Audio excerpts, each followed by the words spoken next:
I'm Deirdre Fitzpatrick. And I'm Teo Torres. So we've got a little mixed bag today. We've got the kind of muggy out there again. Right. We're going to be hot. Do you have any good news? Yeah, we do need some good news too. The good news is, I guess, the humidity is helping fire crews fight some of those wildfires. There is that. Let's go to meteorologist Tamara Burke. Yeah, it's nice to see an uptick in the humidity, and that's because we've got a lot of cloud cover out there, layered up pretty thickly in areas where we are seeing the occasional shower. In the last 3 hours, you'll see on the radar rewind here, so 6 o'clock time frame, and you'll see backtracking some flickers of lightning. The good news is with some of these thunderstorm cells, we have been tracking not only it's not dry lightning, it's actually coming with some of these bands of rain. The rain has been kind of narrow, as you'll notice here along I-5 and part of the Coast Range here as you go from Arbuckle into Williams. Some of these showers are starting to dissipate a bit more.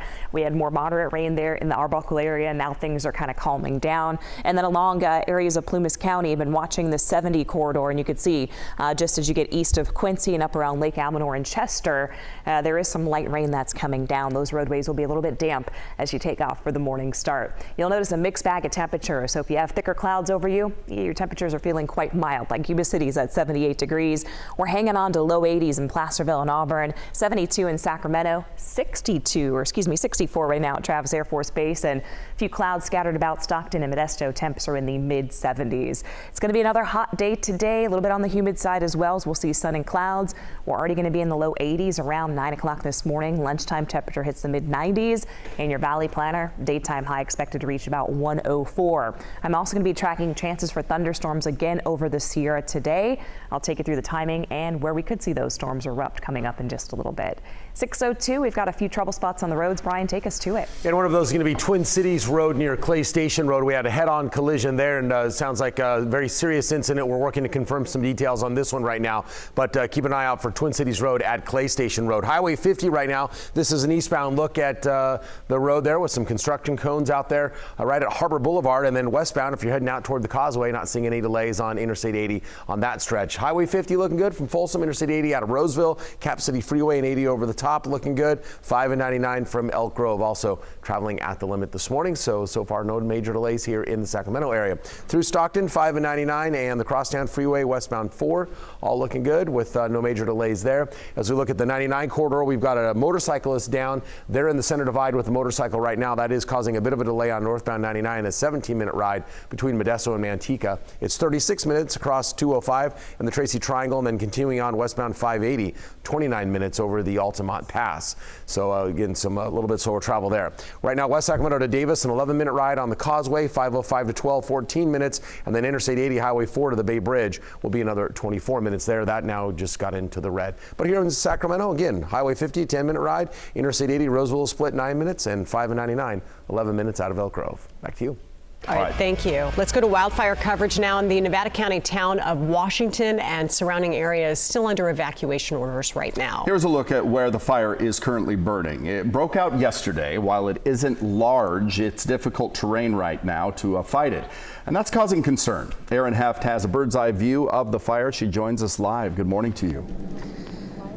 Good morning. Exceptionally difficult terrain. I think this just puts it in perspective. Let's get you a look right now. So this very smoky in stark comparison to about 30 minutes ago. We had a live picture of actual fire and embers. You can still see some of that through the smoke, but just exceptional smoke through this area. So as you said, 5% containment, 25 acres as it stands at last update. Now, fire officials making note that this area does see down canyon winds, which they do say is of concern. The largest visible change from overnight, aircraft have paused in their firefight. The town of Washington is around a quarter to a half mile from the fire, and that's according to officials. Fire crews tell us that this is very difficult terrain, noting that the area has had fire history in the past that has proven challenging. Now, the fire is burning south of the town of Washington, and Washington itself semi-difficult to navigate to and from, thus the evacuations in place. And just to put it in perspective, we are on Washington Road in one of the evacuation zones right now between Highway 20 and the town of Washington. This the very latest. It seems as if it is burning the ground, the brush. We're not seeing any trees on fire, and that is the best news of this morning. Back to you. All right, Erin, thank you. Let's check on some of the other fires burning in the north part of the state. The Smith River Complex fires burning northeast of Crescent City. It's near the Oregon state line. Here's some time-lapse video of that fire spreading. This is actually 2 fires that have burned a total of 923 acres near the state line. So far, there are no reports of any homes destroyed, but Highway 199 is closed. To the Shasta Trinity National Forest, and we have the Deep Fire. This is west of Trinity Lake. Here's the map. A time-lapse video of this one as well. A Forest Service says it's just over 1,000 acres in size, with some evacuations currently underway. And there is that time-lapse video. In the Klamath National Forest, there are 20 fires burning currently. The largest is called the Head Fire. This is burning near the confluence of the Klamath and Scott Rivers. The current estimate is that this fire has burned nearly 4,000 acres. Evacuation orders and warnings have been issued here. There are also closures along Highway 96 and the Scott River Road. We will continue, of course, to follow the latest on the highway fire, that one again burning in Nevada County throughout the morning. Make sure you have the KCRA3 app downloaded as well and push alerts enabled. There you'll find the latest on conditions, evacuation orders, and available resources. Now let's go to continuing coverage of the wildfires and the devastation in Maui. And this morning, the death toll is up to 111. There are 30 teams with cadaver dogs going through the ruins in Lahaina. The number of people unaccounted for is at around 1,000 people. And you can see Miguel Almaguer's report coming up at 7 on the Today Show. We're talking more about that. Meanwhile, the federal government is scaling its response in Maui to help survivors. KCRA3's Amy Lou is in Washington now with more on the signs of recovery. Well, public schools are reopening, as well as the main road leading to the hardest hit part of Maui. But more help is needed as people begin to rebuild their lives. This is a really hard disaster, and this is a really difficult search operation. In an update on recovery efforts in Maui, FEMA Administrator Deanne Criswell says more help is needed to find the missing. The federal government is sending another 40 canine search teams and hundreds more personnel, along with a mobile morgue unit as the death toll is expected to grow. Now, I want to be honest with everyone. This is also going to be a very long and hard recovery. Criswell says the process of recovery is still in its early stages. FEMA opened its first brick-and-mortar response center where survivors can register for government help, covering daily needs of food, water, and shelter, and the emotional scars left behind. This community is going through one of the worst things that we could possibly imagine, and the mental health concerns are real.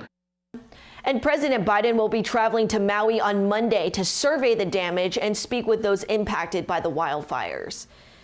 In Washington, I'm Amy Lou, KCRA3 News. And a huge thanks to all of our viewers who stepped in to help out. We teamed up with the American Red Cross and together have raised more than $1 million.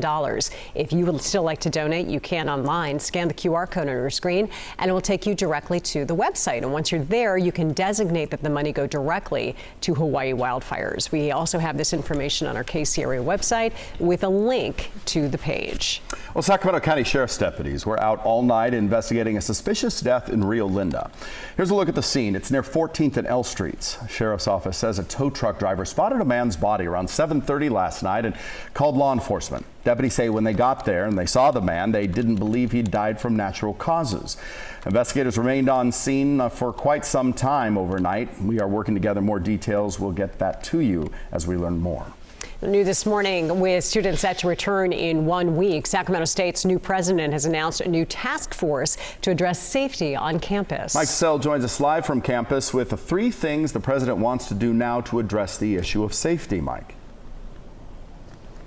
Yeah, and he did that, announce those steps in a recorded video message released yesterday saying there are some critical steps necessary to addressing the, quote, pressing concern of safety on this campus. So let me show you those 3 things the new university president has announced.